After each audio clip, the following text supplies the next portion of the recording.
नमस्कार दोस्तों, स्वागत है आपके अपने YouTube channel individual Khanna sir में। अरे यार, ये वन शॉट की स्पेलिंग गलत कर दी है। देखिए यहाँ पर कुछ नहीं होगा, यानी कि ई नहीं आएगी, केवल शॉर्ट रहेगी। ठीक है ना। ठीक। देखिए, हम लोग आज करने वाले हैं some applications for the trigonometry, यानी कि इसमें जो दे रखा है आपका हाइट एंड डिस्टेंस दे रखा है। हाइट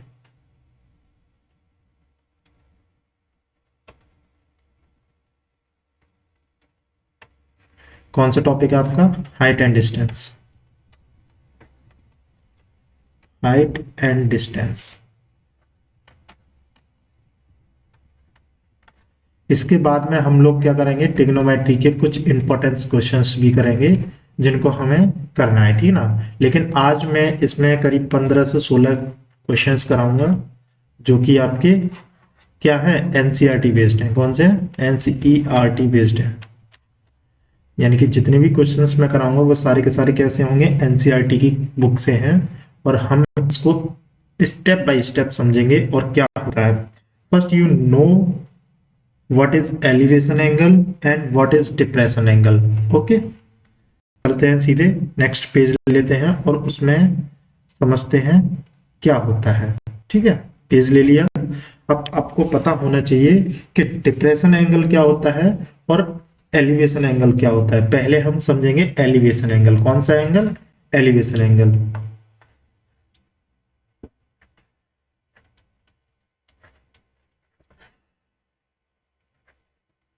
एक मिनट।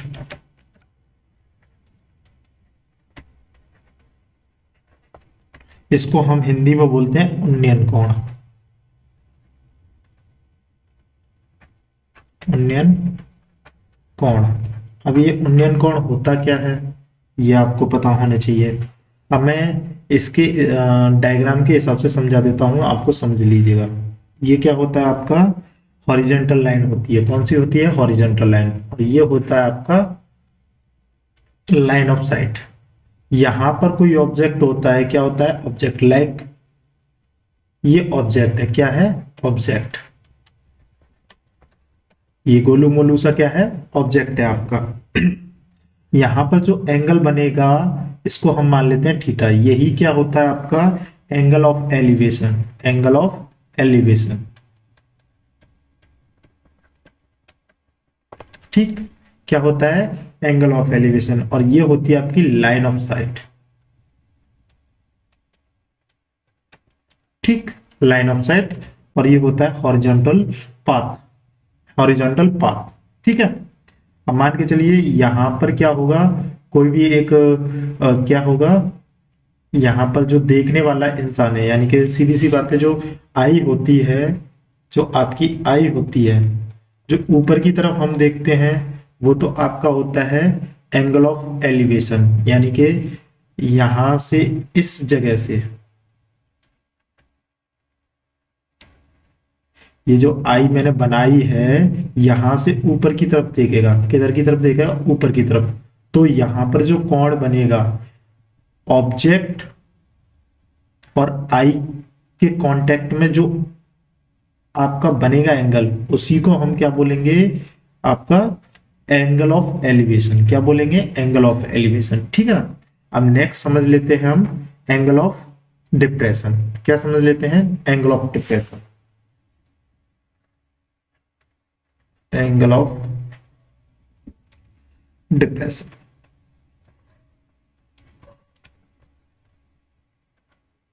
अवनमन कोण। कौन सा कोण? अवनमन कोण।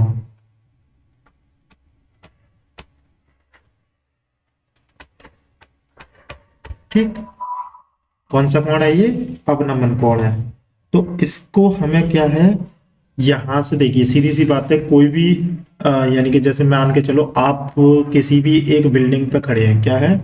बिल्डिंग पे खड़े हैं। लाइक ये क्या है, आपकी पोजीशन है। यहां से एक लाइन खींचेगी, ये होगी आपकी लाइन। ठीक है ना। इससे आप नीचे की तरफ यहां पर कोई ऑब्जेक्ट रखा हुआ है, लाइक ये गोलू मोलू सा हमने क्या बना दिया? ऑब्जेक्ट बना दिया। क्या बना दिया? ऑब्जेक्ट। यहां से आप जो, यानी कि यहां से आप देखना स्टार्ट कर रहे हैं, तो यहाँ पर जो एंगल बनेगा, मान के चलिए इसको अल्फा बोल लेंगे, तो अभी आपका जो एंगल बनेगा यही एंगल होगा एंगल ऑफ डिप्रेशन। डिप्रेशन, ठीक है ना, एंगल ऑफ डिप्रेशन, ANGLE, ठीक है, angle of depression.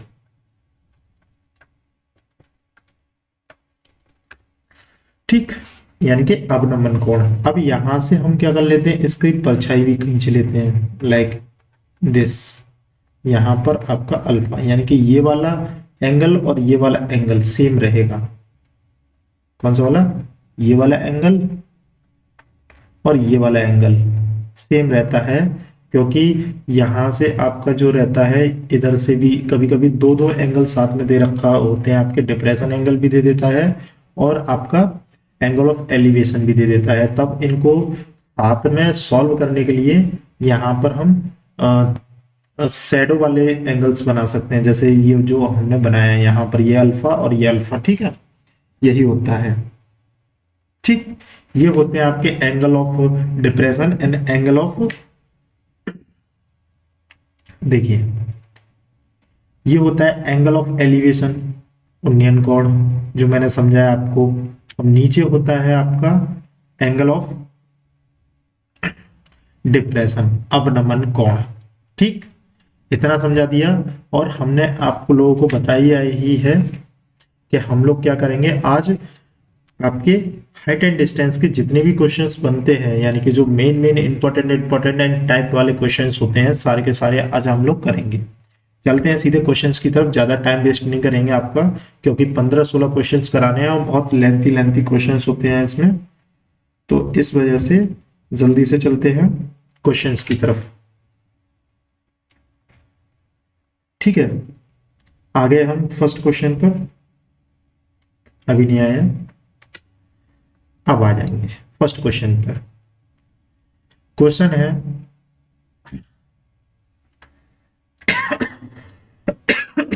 Sorry, a circus artist is climbing a 20-meter long rope which is tightly stretched and tied from the top of the vertical pole to the ground.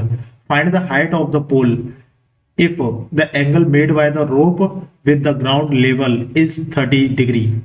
एक circle कलाकार एक 20 meter लंबी रस्सी पर चढ़ रहा है, ठीक है ना, रस्सी पर चढ़ रहा है जिसे कसकर खींचा गया है, और एक ऊर्ध्वाधर पोल के शीर्ष से जमीन तक बंधा हुआ है, ठीक है ना। खंबे की ऊंचाई ज्ञात करनी है यदि रस्सी द्वारा जमीन स्तर से बनाया गया कोण आपका क्या है, 30 डिग्री है। क्या है? 30 डिग्री है।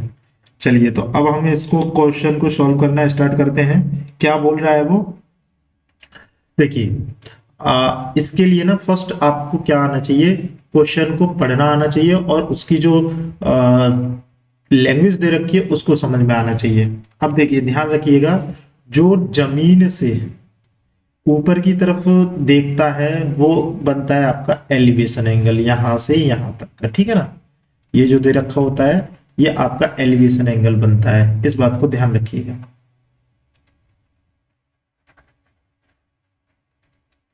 चलिए, अब हम बनाते हैं आपका जो दे रखा है वही, ठीक है ना। अब उसने बोला है a circle artist climbing the 24 रॉप, यानी कि जो की रस्सी है वो 20 मीटर लंबी है, which is tightly stretched with the tie of the vertical row. अब मान के चलिए ये आपका क्या है, खड़ा है खंबा। क्या खड़ा है? खंबा, यानी कि पोल खड़ा हुआ है, ये क्या है, एक पोल है। अब इससे 20 मीटर की वो बंधी हुई है, क्या बंधी हुई है, ये यूं करके, ये जो रस्सी है आपकी क्या है, रोप है। क्या है? रोप है। ये कितनी है, 20 मीटर, 20 मीटर की रोप है। ये रोप इससे बड़ी हुई है और इसके साथ में जो आपका रोप एंड इसके बीच में जो एंगल बन रहा है वो 30 डिग्री का बन रहा है। कितने बन रहा है? 30 डिग्री का है। ये 20 मीटर हो गई, ये 30 हो गई। अब इसको हम नाम दे देते हैं A B एंड C, इसको दे दिया।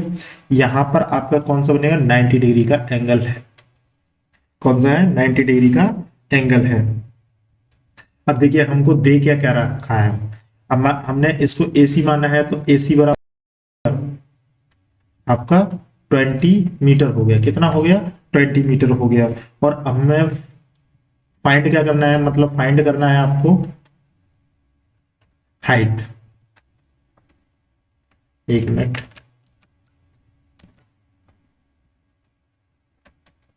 हाइट ऑफ पोल, नहीं पोल की लंबाई, मतलब क्या है आपकी ए बी आपको ज्ञात करना है। क्या करना है? ए बी बराबर क्वेश्चन मार्क। तो अब क्या करते हैं, सॉल्व करते हैं। क्या करते हैं? सॉल्व। अब हमें दे रखा है 20 मीटर, ए सी दे रखा है, बी सी नहीं दे रखा है, ए बी नहीं दे रखा है। हमें निकालना है ये वाला। अब इसके जस्ट जो मेन एंगल है उसके जस्ट सामने कौन सी भुजा होती है? परपेंडिकुलर होती है। और जो बेस वैल्यू कौन सी हो जाती है, यानी कि ये वाली बेस वैल्यू हो जाएगी, यानी बेस हो जाएगा ये हाइपोटेनियस हो जाएगा। ठीक, तो अब हम क्या करते हैं, इसमें फॉर्मूला लगाते हैं साइन वाला। कौन सा लगाएंगे? साइन वाला। बेस एंड परपेंडिकुलर, लेकिन हमें क्या चाहिए? बेस और हाइपोटेनियस का क्या चाहिए? नहीं, परपेंडिकुलर और हाइपोटेनियस का रेशियो चाहिए। क्या चाहिए? बेस एंड हाइपोटेनियस का रेशियो चाहिए। हमारे पास ये हो या ना हो, लेकिन ये दोनों दे रखे हैं और एंगल दे रखा है, तो हम निकाल सकते हैं। साइन थीटा बराबर होता है परपेंडिकुलर अपॉन हाइपोटेनियस। क्या होता है? Perpendicular upon hypotenuse. परपेंडिकुलर दे रखा है ए बी अपॉन क्या दे रखा है? ए सी। ठीक है ना। अब साइन थीटा, थीटा की जो वैल्यू दे रखी है 30 दे रखी है, तो साइन 30 हो जाएगा। कितना हो जाएगा? साइन 30 इक्वल्स टू हो जाएगा ए बी अपॉन ए सी कितना है? 20। साइन 30 की वैल्यू आपकी कितनी होती है? 1/2। कितनी होती है? 1/2 इक्वल्स टू हो जाएगा ए बी अपॉन 20। अब 2 से ये कितने बार कट जाएगा? 10 टाइम कट जाएगा। तो इसका क्या हो जाएगा? क्रॉस मल्टीप्लीकेशन हो जाएगा ए बी। तो ये जो है हो जाएगा ए बी बराबर 10। कितना हो गया? A B equals to 10। ये आंसर हो गया आपका, मतलब इसका जो आंसर है आपका 10 आएगा। तो आपको क्या आना चाहिए? आपको पता होना चाहिए कि इसमें चित्र कैसे बनेगा, यानी कि जो हम डायग्राम बनाते हैं वो कैसे बनेगा, आपको ये पता होना बहुत जरूरी है। तो चलते हैं सीधे नेक्स्ट क्वेश्चन की तरफ। नेक्स्ट क्वेश्चन देखिए, नेक्स्ट क्वेश्चन वो बोल रहा है आपका a tree breaks due to storm and the broken part went so that the top of the tree touched the ground making an angle 30 with it. The distance between the foot of the tree to the point where the top touch the ground is 80 meter. Find the height of the tree, मतलब आपको जो tree है उसकी height ज्ञात करनी है। ठीक है ना। तूफान के कारण एक पेड़ टूट जाता है। वहां पर भाई सीधी सी बात है, क्या है? एक तूफान आता है, जैसे हमारे आगरा में भी आया था आज से करीब 4 से 5 साल पहले। कितना भयंकर आया था तूफान, वो तो मैं आपको बता ही नहीं सकता। तूफान के कारण पेड़ टूट जाता है, ठीक है ना, और टूटा हुआ हिस्सा झुक जाता है। क्या हो जाता है? झुक जाता है। जैसे मान के चलिए ये क्या है आपका? पेड़ मान लेते हैं। क्या मान लेते हैं? पेड़ मान लेते हैं। अब ये पेड़ यहां से टूट जाता है और इधर की तरफ झुक जाता है। क्या हो जाता है? झुक जाता है। ठीक, तो ये उसी बात को कर रहा है। ठीक है, चलते हैं सीधे नेक्स्ट क्वेश्चन, मतलब इसको थोड़ा सा और समझ लेते हैं। अब झुका हुआ है, अब झुका हुआ है तो भाई झुका हुआ ही है, झुके हुए लोग तो झुके ही रहते हैं। जिस जिससे पेड़ का शीर्ष जमीन से छूता है, जमीन को छूता है, जिससे उसके साथ 30 डिग्री का कोण बनता है, और पेड़ के पैर से उस बिंदु तक की दूरी जहां शीर्ष जमीन को छूता है वो 8 मीटर है। कितनी है? 8 मीटर है। पेड़ की ऊंचाई ज्ञात करनी है। आपको क्या करना है? पेड़ की ऊंचाई ज्ञात करनी है। ठीक है, अब चलते हैं सीधे बताते हैं क्या है सिस्टम। देखिए, मान के चल लीजिए ये आपका एक पेड़ है। क्या है? एक पेड़ है। ये ए बी क्या है? आपका पेड़ है। क्या है, ए बी आपका नहीं, ए बी नहीं मानेंगे, इसको मान लेते हैं बी और डी। क्या मान लेते हैं, बी डी क्या है आपका पेड़ है, बी डी आपका क्या है ट्री है। अब वो बोलता है कि ट्री यहां से टूट जाता है, इसको मान लेते हैं हम ए। अब यहां से टूट जाता है तो यहां पर झुक गया, कहां पे झुक गया, यहां पर, और यहां पर एंगल आपका बन गया 30 डिग्री का, कितना 30 डिग्री का एंगल आपका बन गया। अब यहां से यहां तक जो झुका हुआ है यानी कि जो टूटा है उसकी वैल्यू तो हमें दे रखी नहीं है, बस केवल 30 डिग्री दे दिया है, और इसको हमने मान लिया सी, इस वाले पॉइंट को क्या मान लिया सी। अब उसने बोला है कि यानी कि जो यहां से यहां तक की दूरी यानी कि जो टूटा है, अब उसने बोला है उस बिंदु तक जहां शीर्ष से जमीन छूता है, यहां से यहां तक यानी कि जो बिंदु यहां से ये जो पेड़ है और ये जो है यहां से यहां तक की जो रास्ता दे रखा है, यानी कि इस बिंदु से इस बिंदु तक का जो रास्ता यानी कि जो रास्ता है उसकी वैल्यू कितनी दे रखी है आपकी 8 मीटर दे रखी है। कितनी दे रखी है 8 मीटर। तो आपसे पूछा है आपको पेड़ की लंबाई ज्ञात करनी है, क्या करनी है, पेड़ की लंबाई ज्ञात करनी है। तो सीधी सी बात है, ये वाली लंबाई और ये वाली लंबाई सेम होगी, क्यों होगी सेम, आपकी जो ए सी सॉरी गलत हो गया, यानी कि जो ए बी होगी यानी कि ये वाला एंगल और ये वाली लेंथ और ये वाली लेंथ क्या रहेगी, सेम रहेगी, क्या रहेगी, सेम रहेगी। चलिए अब हम इसको सॉल्व करना स्टार्ट करते हैं। अब पहले तो हमें ये पता होना चाहिए जो ट्री की जो लेंथ है, जो ट्री की जो लेंथ है वो सेम रहेगी या नहीं रहेगी, यानी कि ये जो ऊपर वाली और ये वाली जो लेंथ रहेगी वो सेम रहेगी, क्या रहेगी, सेम। AD बराबर AC, इस बात को ध्यान रखिएगा।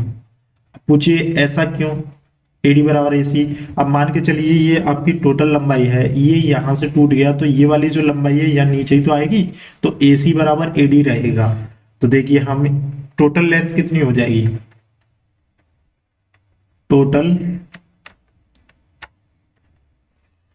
टोटल लेंथ आपकी टोटल लेंथ कितनी हो जाएगी ट्री की, टोटल लेंथ ट्री की हो जाएगी AB प्लस AC, या AC लिख दीजिए या AD लिख दीजिए, ठीक है, इतनी बात समझ में आ गई। अब हम चले जाते हैं ट्राइंगल ABC में। नाउ इन ट्राइंगल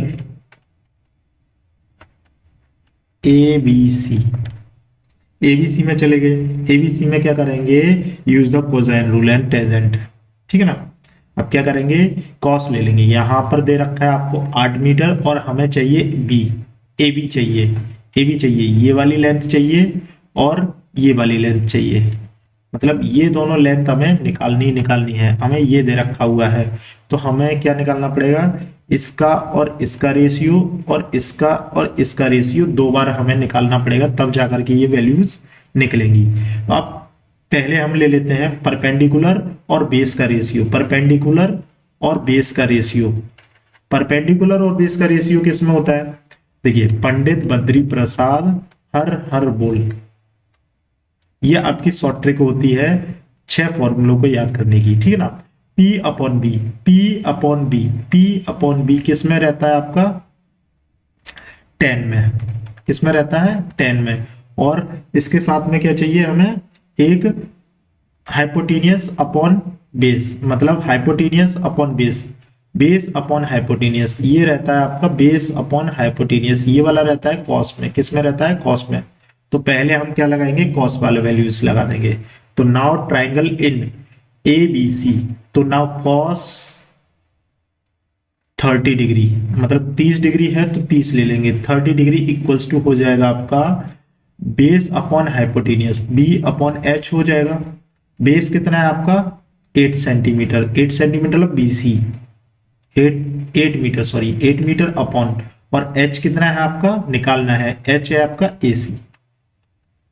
तो cos 30 की वैल्यू कितनी होती है, cos 30 की वैल्यू होती है आपकी √3/2, कितनी होती है √3/2 इक्वल्स टू हो जाएगा 8 upon A C, 8 upon A सी, तो ए सी इक्वल्स टू डायरेक्टली निकल जाएगा आपका 8 दूनी 16 बट्टे √3,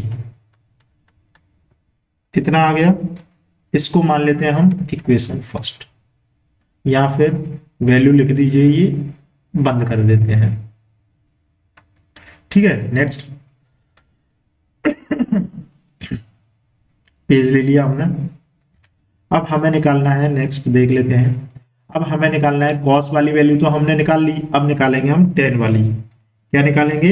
टेन वाली, टेन वाली वैल्यू निकाल लेते हैं।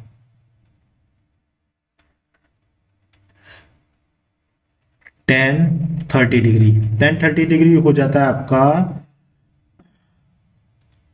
Perpendicular upon base. क्या होता है? Perpendicular upon base. परपेंडिकुलर कितना है आपको? परपेंडिकुलर आपको देखना है ए बी। क्या है? परपेंडिकुलर आपका ए बी, और बी सी क्या है आपका? बेस वैल्यू है। क्या है? बेस है। तो ये हो गया आपका perpendicular A B upon B C, और बी सी की वैल्यू कितनी है? ए बी अपॉन 8 हो जाएगा, 8 मीटर। और टेन 30 की मान कितना होता है? टेन 30 का मान कितना होता है आपका? 1/√3। कितना होता है? 1/√3 इक्वल्स टू हो जाएगा ए बी अपॉन 8। तो यहां से ए बी बराबर डायरेक्टली क्या निकल जाएगा आपका? 8/√3, 8/√3। और हमें पूछा क्या था? A B plus A C. ए सी की वैल्यू कितनी है? ए बी की वैल्यू तो आपकी आ गई 8/√3, और आपकी बी ए सी की वैल्यू कितनी है? 16/√3। इतनी ही है ना, अभी निकाली थी 16/√3। तो अब इसको हम सॉल्व कर देंगे। दोनों का जो डोमिनेटर है क्या सेम है, तो सेम है तो √3 हो जाएगा। ये हो जाएगा 8 + 16, 8 और 16 कितने हो गए आपके? 24। कितने हो गए? 24। तो ये हो जाएगा 24/√3। अब इसको हम क्या कर सकते हैं? 8 × 3/√3 कर सकते हैं। √3 से ये 3 कितने बार कट जाएगा? √3 बार कट जाएगा। तो ये हो जाएगा √8√3 मीटर आंसर। ठीक है ना, ये हो गया आपका क्वेश्चन। ऐसे ही हमें ये वाले क्वेश्चंस करने हैं। हमने 2 क्वेश्चंस निपटा दिए। अब चलते हैं तीसरे क्वेश्चंस की तरफ। तीसरा क्वेश्चन क्या कह रहा है भाई? तीसरा क्वेश्चन भी देख लेते हैं। आ कॉन्ट्रैक्टर प्लान, यानी कि contractor plans to install 2 slides of the childrens to play in the park for the childrens below the age of 15 years. She preferred to have a slide whose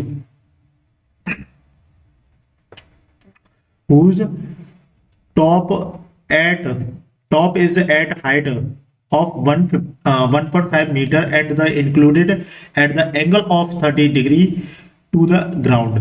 यानी कि ground से आपका जो इंक्लाइडेड जो angle है, यानी कि एंगल ऑफ इंक्लाइडेड यानी कि 30 दे रखा है, यानी कि जमीन से ऊपर की ऊपर दे रखा है, तो आपका कौन सा बनेगा? एलिवेशन एंगल बनेगा। ठीक है ना, to the ground. Whereas for the elder childrens, यानी कि जो बड़े बच्चे हैं उनके लिए, she want to have the steep slide at height of 3 metre and the inclined angle of 60 to the ground. What should be the length of the slide in each case? मतलब प्रत्येक में आपको स्लाइड की क्या है? Length बतानी है। एक ठेकेदार ने बच्चों के पार्क में खेलने के लिए 2 स्लाइड्स स्थापित करने की योजना बनाई थी। ठीक है ना, 5 वर्ष के कम बच्चों के लिए तो आप उसने स्लाइड जो पसंद रखी थी आपकी 1.5 सेंटीमीटर की ऊंचाई वाली थी, और जमीन से 30 डिग्री का कोण पर झुका हुआ था। यानी कि जो स्लाइड थी वो 30 डिग्री के उस पर रखी हुई थी। ठीक है ना, जबकि बच्चे जो बड़े बच्चे हैं उनके लिए उसने क्या है? 3 मीटर की ऊंचाई वाली खड़ी स्लाइड थी, और उसका एंगल क्या था? 60 डिग्री का बना हुआ था, तो कोण से झुकी हुई थी। प्रत्येक स्थिति में स्लाइड की लंबाई क्या होनी चाहिए, आपको ये पता होना जरूरी है। अब इसमें हमको 2 एंगल बनाने, 2 आपके चित्र बनाने होंगे। क्या बनाने होंगे? दो चित्र बनाने होंगे, एक तो छोटे बच्चों के लिए, एक बड़े बच्चों के लिए। ठीक, तो पहले हम बना लेते हैं छोटे बच्चों वाला। क्या बना लेते हैं? पहले बच्चों वाला, यानी कि below below 5 years. Below 5 years के लिए बना लेते हैं, जिसमें हाइट आपकी दे रखी थी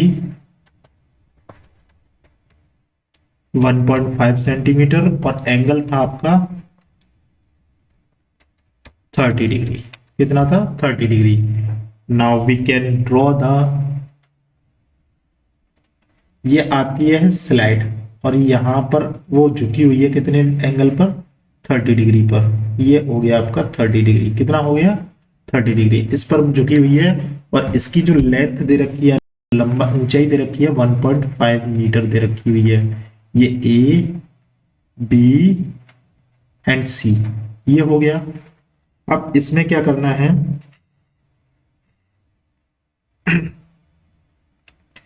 अब इसमें क्या करना है, चलिए।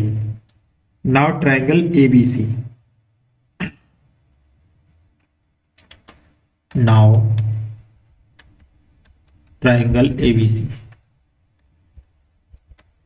त्रिभुज एबीसी में क्या करेंगे? त्रिभुज एबीसी में अब यहां पर हमें दे रखा है परपेंडिकुलर दे रखा है, आपका क्या दे रखा है? परपेंडिकुलर दे रखा है, बेस दे रखा है, और आपका हाइपोटेन्यूस दे रखा है। तो हमें क्या चाहिए? हमें चाहिए आपकी एसी, यानी कि जो ये लेंथ दे रखी है, जो स्लाइड यानी कि जो स्लाइड है उसकी लेंथ ये है, मतलब ये जो पोल है ये खड़ी हुई है, यानी कि क्या बोल रहा था, स्लाइड स्थापित करने की योजना बनाई गई है, प्रत्येक स्लाइड को पसंद करने के लिए 1.5 सेंटीमीटर ऊंचाई पर है। यानी कि ये जो ऊंचाई दे रखी है इस और इसके बीच में, यानी कि परपेंडिकुलर और हाइपोटेनियस के बीच में क्या निकालना है? हमें क्या निकालना है? रेशियो निकालना है, परपेंडिकुलर और हाइट। ये होता है पंडित बद्री प्रसाद हर हर बोल, परपेंडिकुलर अपॉन हाइपोटेन्यूस। ये वाला होता है वो किसके लिए होता है? साइन के लिए होता है। किसके लिए होता है? साइन के। तो यहां पर क्या आएगी? आपकी साइन आएगी। तो साइन 30 डिग्री क्या हो जाएगा? साइन 30 डिग्री इक्वल्स टू हो जाएगा आपका परपेंडिकुलर अपॉन हाइपोटेन्यूस। क्या हो जाएगा? Perpendicular upon hypotenuse. परपेंडिकुलर कितना है? ए बी अपॉन हाइपोटेन्यूस कितना है आपका? ए सी। कितना है? ए सी। इतनी बात समझ में आ गई। अब यहां से हमको वैल्यूज को पुट कर देना है। ए बी कितना है? 1.5 और ए सी हमको निकालना है, और √3 यानी कि √30 की, यानी कि √30 नहीं, साइन 30 की वैल्यू होती है आपकी 1/2 इक्वल्स टू हो जाएगा 1.5 अपॉन ए सी। तो डायरेक्टली ए सी कितना निकल जाएगा? 15 दूनी 30, यानी कि कितना हो जाएगा? 3। कितना हो जाएगा? 3 मीटर। इतनी बात समझ। मीटर दे रखा है तो मीटर लगाएंगे, सेंटीमीटर दे रखा है तो सेंटीमीटर लगाएंगे, इसमें मीटर दे रखा है तो मीटर निकल लेंगे। एसी की वैल्यू तो भाई इतनी आ गई। कितनी आ गई? एसी की वैल्यू तो इतनी आ गई। एक आंसर तो ये हो गया आपका। ठीक है, अब नेक्स्ट आंसर की तरफ चलते हैं, मतलब नेक्स्ट आंसर, अरे यार ये ऐड करना पड़ेगा इसमें। चलिए ऐड कर लीजिए एक और। अब यहाँ पर हमें क्या करना है? नेक्स्ट क्वेश्चन के लिए तैयार रहना है। अब उसने जो बोला था, पहले हम इसको क्वेश्चन को पढ़ लेते हैं। अब उसने बोला है ये छोटे स्मॉल, जो स्मॉल बच्चे थे उनका आ गया। अब उसने बोला है जबकि बड़े बच्चे, जो बड़े बच्चे हैं उनके लिए 3 मीटर है, सेम एज इट इज बनेगा। यहाँ पर 3 मीटर आ जाएगा और यहाँ पर आपका 60 डिग्री आ जाएगा। ठीक है ना? कितना आ जाएगा? 60 डिग्री। चित्र बना लेते हैं।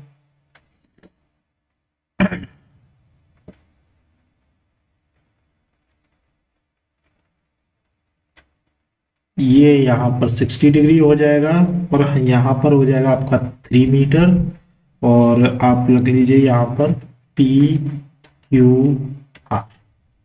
ठीक है ना? इतनी बात समझ में आ गई। अब यहाँ पर क्या बोला है? ये बोला है सामने, और यहाँ पर भी क्या आएगा? Hypotenuse, perpendicular, base. और परपेंडिकुलर और हाइपोटेनियस का हमें रेशियो चाहिए, परपेंडिकुलर और हाइपोटेनियस का, तभी तो पी आर निकलेगा। तो डायरेक्टली क्या लिख देंगे? Sine theta, sine 60 degree. कितनी? साइन 60 डिग्री इक्वल्स टू कितना होता है आपका परपेंडिकुलर अपॉन हाइपोटेनियस, तो डायरेक्टली हो जाएगा आपका P अपॉन एच, जो P अपॉन क्यू हो जाएगा, P अपॉन क्यू अपॉन हो जाएगा आपका PR। क्या हो जाएगा PR निकालना है तो √30/2, जो आपकी साइन 60 की वैल्यू होती है √3/2 कितनी हो जाएगी, √3/2 हो जाएगा, इक्वल्स टू हो जाएगा 3/PR। ठीक, अब इसका क्या हो जाएगा, क्रॉस मल्टीप्लीकेशन हो जाएगा, तो ये हो जाएगा PR इक्वल्स टू 3 × 6/√3, सॉरी 3 × 2/√3, √3 से थ्रू कट जाएगा √3 बार, तो PR इक्वल्स टू हो जाएगा 2√3। एक आंसर ये हो जाएगा, यहां पर मीटर है, मीटर लगा दीजिए, एक आंसर ये हो गया। ठीक, आपकी लेंथ आ गई, यानी कि इसमें आप लिख सकते हैं 5 इयर्स जो छोटे थे उनकी लेंथ तो आपकी कितनी है, 3 मीटर निकाली थी हमने, 3 मीटर निकाली थी। और आपके जो एल्डर्स है जो उनकी कितनी निकाली आपकी 2√3 मीटर। ये हो गया आपका आंसर्स। ठीक है, चलिए अब चलते हैं नेक्स्ट फोर्थ वाले क्वेश्चंस की तरफ। फोर्थ वाला क्वेश्चन क्या कह रहा है, the angle of elevation of the top of the tower from the point on the ground which is the 30 meter away from the foot of the tower is 30 degree, find the height of the tower। मतलब जो मीनार दे रखी है उसकी ऊंचाई निकालनी है। किसी मीनार का शीर्ष से धरातल पर स्थित किसी बिंदु से जब जो मीनार के पाद मतलब जो नीचे से है, धरातल आएगा यहाँ पर, ठीक है ना, धरातल से 30 डिग्री की दूरी 30 मीटर की दूरी पर है, उसका उन्नयन कोण कितना है आपका 30 है। मीनार की ऊंचाई ज्ञात करनी है। क्या करनी है, मीनार की ऊंचाई ज्ञात करनी है। ये हो गई आपकी, एक मिनट, ये हो गई आपकी मीनार। यहां से इतनी मीटर दूरी पर आपका क्या है, पॉइंट दे रखा हुआ है। ये यहां से टॉप तक की जो है आपका क्या बना रहा है, एलिवेशन एंगल 30 डिग्री। कितना बना रहा है, 30 डिग्री। देखिए उसने जो बोला है, जो आपकी देखिए जो मीनार, ये मीनार है, उसके जो हॉरिजॉन्टल लाइन है उससे 30 मीटर दूरी पर क्या है, कोण बनना स्टार्ट होता है, वो भी कौन सा, उन्नयन कोण। अब उन्नयन कोण की बोल रहा है तो भाई सीधी सी बात है, टॉप से बॉटम के लिए बनेगा। ये टॉप है और ये बॉटम है, यहाँ पर कोई ऑब्जेक्ट रखा हुआ है उसको वो देख रहा है। मान के चलिए यहाँ पर क्या है, मेरी क्लास का लड़का खड़ा हुआ है, ठीक है, मान के चलिए उसका नाम क्या है, चलो नाम कुछ भी रख दीजिए। ये आपका यहाँ पर लड़का खड़ा हुआ है। अब ये लड़का यहाँ से टुकुर टुकुर देख रहा है। क्या कर रहा है, टुकुर टुकुर देख रहा है इस ऑब्जेक्ट को। अब इस ऑब्जेक्ट में कुछ भी हो सकता है आपका, ठीक है ना, इस ऑब्जेक्ट को देख रहा है और एंगल बना रहा है आपका 30 डिग्री का। ठीक, अब यहां से देखने के बाद में उसने इस पॉइंट को ए दे देते हैं, इसको बी दे देते हैं, इसको सी दे देते हैं। आपको क्या दे रखा है, बेस वैल्यू दे रखी है। आपको पूछ रहा है जो मीनार है उसकी ऊंचाई, ये एच, ये पूछ रहा है, मतलब एच मत लिखिए,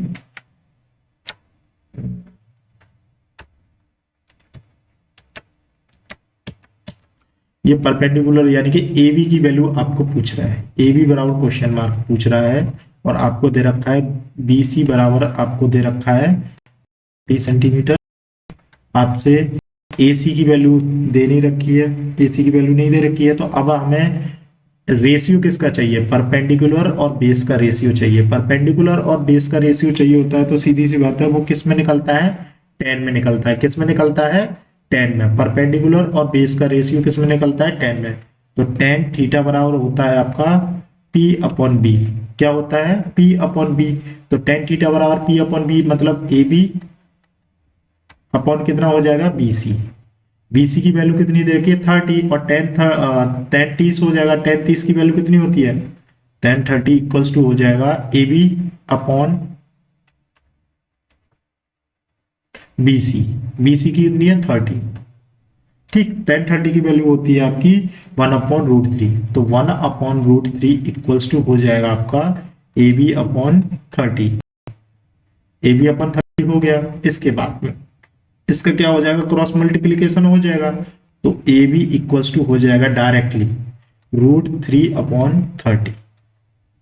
कितना हो जाएगा, √3/30। एक मिनट, गलत कर दिया, ये होगा, इसका क्रॉस मल्टीप्लीकेशन हो जाएगा, तो ये 30 equals to A B into √3 हो जाएगा। अब ये √3 इसके क्या चला जाएगा, बट्टे में चला जाएगा, किस में चला जाएगा, ए बी बराबर ये हो जाएगा 30/√3। अब ये इसको हम कर सकते हैं 3 × 10/√3। √3 से ये कितने बार, √3 बार कट जाएगा, तो डायरेक्टली कितना आ जाएगा, 10√3 आंसर आ जाएगा इसका। ठीक, चलिए इसके बाद में चलते हैं नेक्स्ट क्वेश्चन की तरफ। ये क्वेश्चन तो हो गया आपका, अब नेक्स्ट क्वेश्चन की तरफ चलते हैं। 4 क्वेश्चन हो गए, 5वां क्वेश्चन की तरफ चल रहे हैं। 5वां क्वेश्चन क्या है, a kite is flying at the height of 60 metre above the ground. मतलब आपकी जो ग्राउंड है उससे क्या है, 60 मीटर की ऊंचाई पर एक पतंग उड़ रही है। The string attach to the kite of temporary tight to the point of the ground at the inclination of the string with the ground of 60 degree. Find the length of the string assuming that there is the slack in the string. एक पतंग जमीन से 60 metre की ऊंचाई पर उड़ रही है। पतंग से जुड़ी डोरी अस्थायी रूप से जमीन पर एक बिंदु से बंधी हुई है। ठीक है ना, डोरी का झुकाव कितना है, 30 degree centimetre, sorry 60 degree degree होता है। स्ट्रिंग की लंबाई ज्ञात करें, यह मानते हुए कि स्ट्रिंग में कोई ढीली नहीं है। यानी कि जो स्ट्रिंग है वो कोई ढीली नहीं है, मतलब जो स्ट्रिंग क्या होता है, मंजा होता है। क्या होता है, मंजा। आप लोगों ने पतंग तो बहुत उड़ाई होंगी, तो आज एक पतंग हम भी उड़ा लेते हैं। क्या कर लेते हैं, पतंग उड़ा ही लेते हैं। चलिए देखिए, मान के चल लेते हैं ये कोई एक पतंग है। क्या है, कोई एक पतंग है जो उड़ रही है। यहां से एक ये गया आपका, ये क्या चला गया, स्ट्रिंग चला गया, ये पॉइंट हो गया, और यहां से इसकी जो दूरी रहेगी ये रहेगी। ये पतंग है, इससे जो ये मंजा बंधा हुआ है ये इस पॉइंट पर बंधा हुआ है। कोई भी भाई क्या है, उसमें दूरी नहीं है। अब उसने बोला है ये कितनी ऊंचाई पर उड़ रही है, यानी कि यहां से यहां तक की, यानी कि ये जमीन का पॉइंट है, यहां से यहां तक की दूरी कितनी दे रखी हुई है इसने, 60 सेंटीमीटर की लेंथ दे रखी है। मतलब ऊंचाई कितनी दे रखी है, 60 सेंटीमीटर नहीं, मीटर की लेंथ दे रखी हुई है। ठीक है ना, मीटर लेंथ दे रखी हुई है। इतनी बात समझ में आ गई। और एंगल कितना है आपका, 60 डिग्री, यानी कि जो कितने झुकाव पर है, यानी कि जो डोरी और धरातल के बीच में जो एंगल है आपका, यानी कि जो हॉरिजॉन्टल लाइन और जो आपकी स्ट्रिंग है उसके बीच में जो एंगल है 30 डिग्री का सॉरी 60 डिग्री का एंगल दे रखा हुआ है। ये क्या है, पतंग है आपकी। एक मिनट, गोलू मोलू सी पतंग है आपकी। कैसी है, गोलू मोलू सी। क्या है, गोलू मोलू सी, गोलू मोलू सी पतंग है। अब इस पतंग का क्या है, हमें देखना है क्या, ये जो स्ट्रिंग है इसकी लंबाई ज्ञात करनी है। मतलब आपको हाइपोटेनियस ज्ञात करना है। आपको दे रखा है परपेंडिकुलर, हाइपोटेनियस और बेस। आपको क्या करना है, परपेंडिकुलर और हाइपोटेनियस का रेशियो देखना है। परपेंडिकुलर और हाइपोटेनियस किस में होता है आपका, साइन में। परपेंडिकुलर अपॉन हाइपोटेनियस का बेस है वो किस में होता है, साइन में होता है। तो अब हमें क्या लगाना होगा, साइन लगाना होगा। डायरेक्टली लगा देते हैं साइन, लगा दें डायरेक्टली लाइन साइन। तो साइन थीटा बराबर होता है परपेंडिकुलर अपॉन हाइपोटेनियस।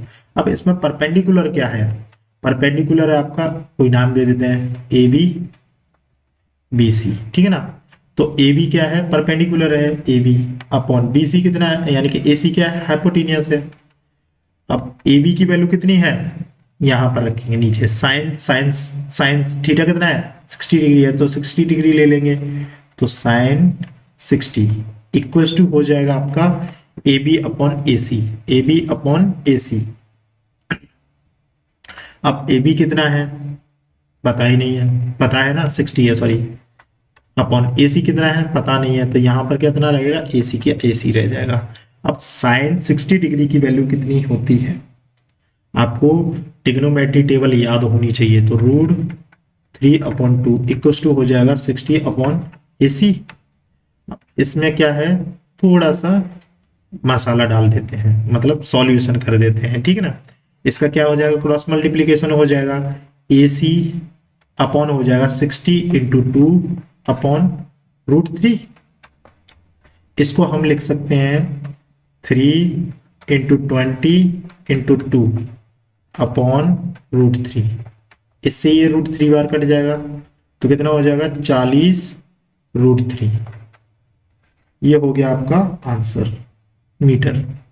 एसी की वैल्यू कितनी आ गई 40 √3 मीटर। ठीक चलिए ये हो गया 5 क्वेश्चन। अब चलते हैं नेक्स्ट क्वेश्चन की तरफ। छठा क्वेश्चन क्या है आपका देखिए छठवां क्वेश्चन बोल रहा है आपको इसमें आपको एलिवेशन एंगल मतलब 2 उन्नयन कोण दे रखे हुए हैं उसके बारे में आपको बताना है। चलिए भाई इसमें थोड़ा सा चेंज कर लेते हैं। देखिए 1.5 meter tall boy is standing at the same distance from the 30 meter tall building। मतलब आपकी एक जो है 1.5 सेंटीमीटर यानी कि लंबा लड़का है मान के चलीजिए ये लड़का खड़ा हुआ है इसकी लंबाई है 1.5 सेंटीमीटर वो मीटर कितनी है मीटर है ठीक है ना। इतनी बात समझ में आ गई। अब उसने बोला है कि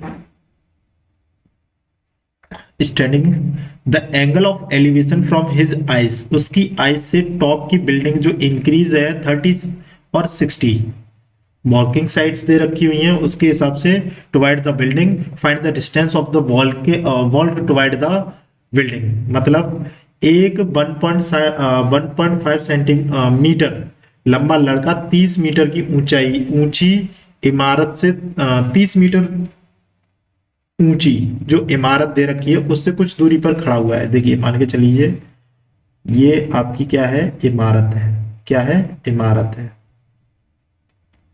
अब ये क्या बोल रहा है ये इसकी जो लंबाई यानी कि जो ऊंचाई है वो कितनी है 30 मीटर है कितनी है 30 मीटर है। ये आपकी लंबाई बन गई और यहां से यहां तक की जो दूरी है ये दे रखी हुई है। अब उसने बोला है कि यहां से यहां तक यानी कि पहले वो बोल रहा है उसकी आंखों से भवन के शीर्ष तक का उन्नयन कोण 30 और 60 तक बढ़ जाता है। मतलब यहां से यहां तक पहले यहां से यहां तक चल रहा है ये तो हो जाएगा आपका मान के चलिए ये डायरेक्टली यहां तक है ठीक है। अब यहां से 30 डिग्री बन रहा है फिर यहां से वो चल करके यहां आ जाता है और यहां से उसका जो एंगल है वो 60 डिग्री है हो जाता है। कितना है 60 डिग्री जितना वो पास आता जाता है उसकी 60 डिग्री मतलब हो जाता है। अब उसने बोला है वह कितनी दूरी तय करता है जो वह इमारत की ओर चला था। मतलब वो इमारत की ओर चलता है क्या करता है इमारत की ओर चलता है जैसे जैसे वो पास आएगा आपका एंगल क्या हो जाएगा इंक्रीज होता जाएगा मतलब ऊंचाई बढ़ जाएगी और एंगल में भी क्या है इंक्रीजमेंट होता जाएगा। जैसे मान के चलिए यहाँ पर कोई व्यक्ति खड़ा हुआ है अब यहाँ से उसका जो एंगल है थीटा है क्या है थीटा है। अब वो यहाँ पर बढ़ना स्टार्ट करता है और पॉइंट इसका यहाँ पर पास में आ जाता है यहाँ से यहाँ तक है। अब यहाँ से ये पॉइंट आ जाएगा तो इसमें थीटा में कुछ ना कुछ तो ऐड होगा ना जो ऐड होगा वही क्या है बढ़ रहा है तो ये चीजें पूछ रहा है वो ठीक ठीक। चलिए तो अब क्या करते हैं इसको थोड़ा सा नाम दे देते हैं। अब ये पॉइंट जो है हमने दे दिया इसको सी पॉइंट दे दिया क्या दे दिया सी पॉइंट दे दिया और इसको दे दिया डी पॉइंट और इसको दे दिया बी पॉइंट और इसको दे दिया ए पॉइंट। ठीक, इतनी बात समझ में आ गई। अब यहां से एक लाइन खींच देते हैं थोड़ी सी, इस वाले पॉइंट को दे देते हैं एक्स, इस वाले पॉइंट को दे देते हैं z, और इस वाले पॉइंट को दे देते हैं y। ठीक, अब देख लेते हैं थोड़ा सा सॉल्यूशन कर लेते हैं। अब ये टोटल जो लेंथ दे रखी है इसकी, वो दे रखी है आपकी 30। कितनी दे रखी है? 30। तो इसमें से क्या करेंगे,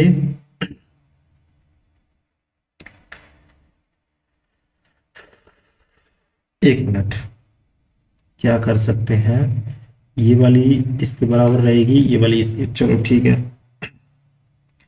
अब निकाल लेते हैं ए बी की वैल्यू। किसकी वैल्यू निकाल लेते हैं? ए बी की वैल्यू। ए बी की वैल्यू कैसे निकालेंगे? देखिए 30 में से ये जो लाइन है, ये वाली लाइन, ये वाली लाइन, ए वाली लाइन सब बराबर ही रहेंगी। तो मतलब ये 1.5 है तो ये भी 1.5 सेंटीमीटर ही होगी। 30 में से 1.5 सेंटीमीटर घटा देंगे तो ए बी इक्वल का 30 माइनस 1.5 इक्वल्स टू कितना हो जाएगा? 28.5 सेंटीमीटर। ठीक, सेंटीमीटर नहीं, मीटर। इतनी बात समझ में आ गई। ए बी बराबर कितना आ गया आपका? 28.5 मीटर। ठीक, अब क्या करेंगे, अब ए बी हमने निकाल लिया है। ए बी जो है, ये जो वैल्यू है इसकी 28.5 सेंटीमीटर मीटर हो गई। ठीक, 8.5 मीटर हो गई। अब हमें चाहिए क्या? परपेंडिकुलर दे रखा है। क्या दे रखा है? परपेंडिकुलर दे रखा है, बेस नहीं दे रखा है, और हाइपोटेनियस नहीं दे रखा है। तो अब हम चले जाएंगे triangle A B D, A B D, A B D, मतलब A B and D. A और बी डी में चले जाते हैं। किस में चले जाते हैं? ए और बी डी में। तो हमें चाहिए बी डी, यानी कि ये वाली लेंथ पूरी चाहिए हमें। क्या चाहिए? ये वाली लेंथ चाहिए पूरी। अब उसने पूछा भी क्या है? जो इमारत की ओर चला, मतलब ये वाली जो लेंथ हमें निकालनी है इसमें से, यानी कि यहां से यहां तक जो चला है, मतलब एक्स वाई निकालना है। एक्स वाई बराबर क्वेश्चन मार्क मान लेते हैं, मतलब ये वाली लेंथ और ये वाली लेंथ सेम रहेगी। एक्स वाई बराबर क्वेश्चन मार्क, सी डी निकालना है, या सी डी, या सी डी। ठीक है, ये निकालना है। तो अब चलते हैं सीधे इसके लिए। तो इसको निकालने के लिए क्या है, ये पूरी लेंथ चाहिए, मतलब इस पूरी लेंथ में से जो हमारा ये जो लेंथ आएगी, मतलब इसमें से बीडी में से माइनस कर देंगे बीसी, तो इक्वल्स टू क्या आ जाएगा? सीडी। तो हमारा जो मोटिव रहेगा, मतलब हमारा जो मेन काम रहेगा, बीडी और बीसी को निकालना। बीडी और बीसी को निकालना। बीडी में से बीसी को हम माइनस कर देंगे तो आपका क्या निकल जाएगा? सीडी निकल जाएगा। सीडी बराबर क्या है? एक्स वाई है। क्या है? एक्स वाई है। तो हमारा जो मेन जो फोकस रहेगा बीडी और बीसी का। अब मेन काम है हमारा बीडी और बीसी को निकालना। चलिए निकालते हैं बीडी और बीसी को। अब देखिए ट्रायंगल ए बी डी में चले जाते हैं तो हम बीडी और ए बी, मतलब परपेंडिकुलर और बेस का रेशियो हमें चाहिए। परपेंडिकुलर अपॉन बेस किस में होता है? टेन में होता है। किस में होता है? टेन थीटा में। तो थीटा एंगल कितना दे रखा है हमारा? 30 डिग्री। तो टेन 30 बराबर हो जाएगा आपका, मतलब पूरे तरीके से ले लिख दीजिए। अब मैं देखिए पूरे तरीके से क्या लिखना है, in triangle A B D, ठीक है, ए बी डी में इक्वल्स टू हो जाएगा P upon B. P upon B equals to P कितना है? ए बी अपॉन, और B कितना है? बेस, मतलब कितना हो जाएगा आपका? B D. तो टेन 30 की वैल्यू कितनी होती है? 1/1030 की वैल्यू होती है आपकी 1/√3। कितना होता है? 1/√3। कितना हो जाएगा? 28.5 अपॉन कितना हो जाएगा? BD। ठीक, कितना हो जाएगा? BD। तो BD इक्वल्स टू कितना हो जाएगा डायरेक्टली आपका 28.5√3। मीटर। ठीक, BD की भाई इतनी वैल्यू आ गई, कितनी आ गई, BD की वैल्यू कितनी आ गई, ये आ गई। अब हमारा जो मेन काम है BC निकालना। क्या निकालना, BC, मतलब बेस वैल्यू ये हो जाएगी, आपका परपेंडिकुलर होगा, तो इसके बाद में भी क्या निकालेंगे हम लोग, इन ट्राइंगल ABC में क्या निकाल देंगे, tan निकाल लेंगे। निकाल लेते हैं tan।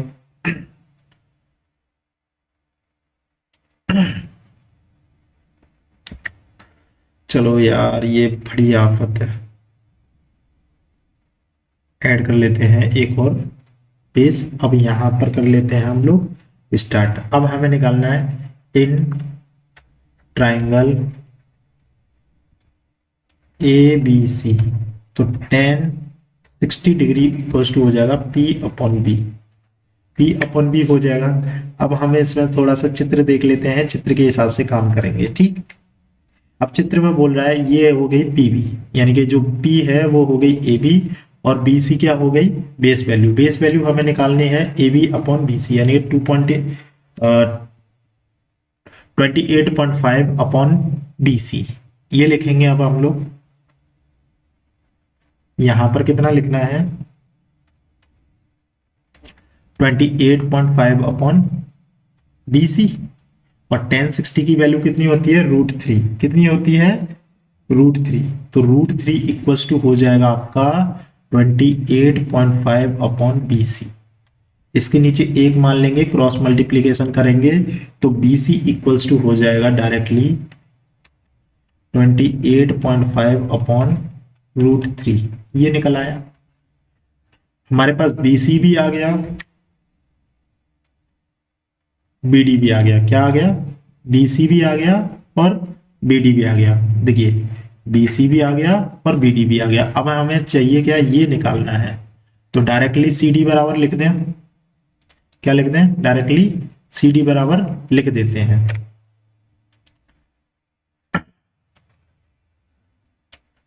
डायरेक्टली CD बराबर हो जाएगा BD माइनस CD, वो सॉरी BC, क्या होगा, BC। तो डायरेक्टली हो जाएगा 228.5√3 माइनस 28.5/√3। ठीक, √3 हो जाएगा। इसके नीचे एक मान लेंगे तो कितना हो जाएगा, √3 का √3 में कर देंगे इनटू, तो ये हो जाएगा। या फिर एक काम कर लेते हैं, इसको थोड़ा सा आगे सॉल्व कर लेते हैं। 28.5√3 माइनस के 28.5√3/3 कर लेते हैं इसको। ठीक है ना, √3/3 कर लेते हैं। इसके नीचे एक मान लेंगे, इधर की तरफ हो जाएगा, क्या हो जाएगा 28.5। यहां से हमने क्या किया, ये ले लिया कॉमन, क्या ले लिया, √3 कॉमन ले लिया, और यहां पर बचेगा 1 माइनस के 1/3, इतना हो गया। अब इसको थोड़ा सा सॉल्व कर लेंगे।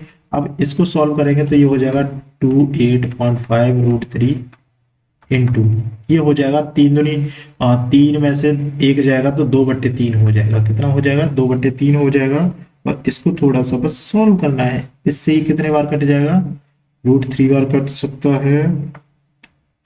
इससे इसको काट दो, √3 टाइम काट दो, और इसका इसमें इंटू करेंगे तो कितना हो जाएगा, 57/√3।